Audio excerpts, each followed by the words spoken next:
I'm on my way to Hayfield, a little village, perhaps that one down there in the distance. I'm walking across the hills.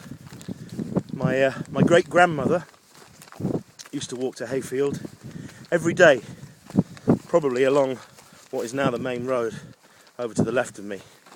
I would imagine that in those days, that would be probably over 100 years ago,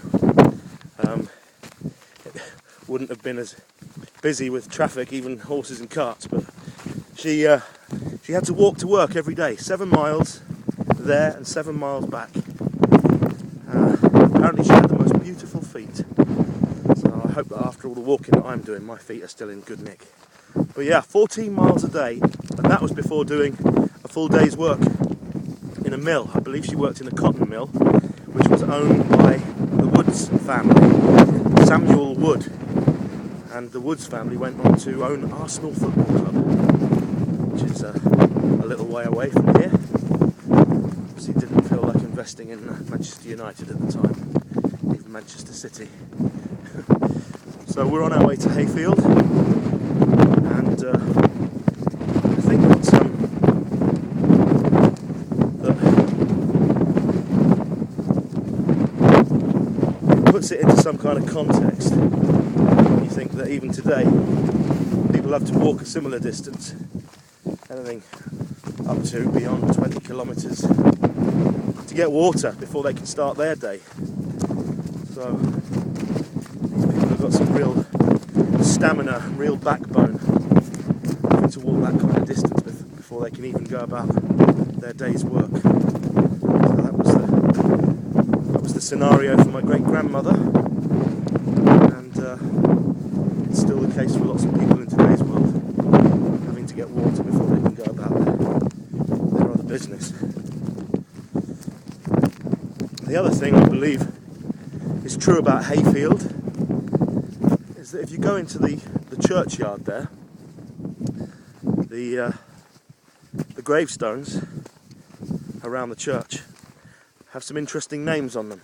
If you look at them closely, you'll see names like Ina Sharples, Ken Barlow, Rita Fairclough, Hilda Ogden.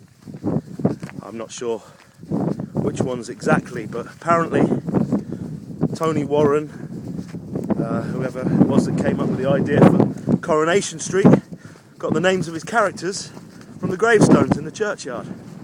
So he gave him a new lease of life. So Ken Barlow, long after he was dead, was resurrected again and has lived another 50 years or so on our screens. Coronation Street. I'm pretty sure it's Hayfield. It's certainly one of the little villages in this area, and I'm pretty sure it's Hayfield. But I'll have to double check that. But definitely one of the villages in this area. So yeah, what a crazy idea. Take names off gravestones and give them a new lease of life. Anyway, I better keep my eyes on the path. Don't want to take a wrong turn.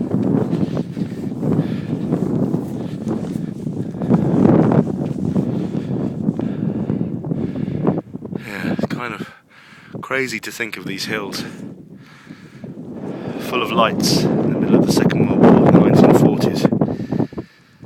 Decoy lights, because Glossop was so close to Sheffield and Manchester that if they didn't obey the blackout they would have been in danger of getting hit. So instead they put lights in the hills.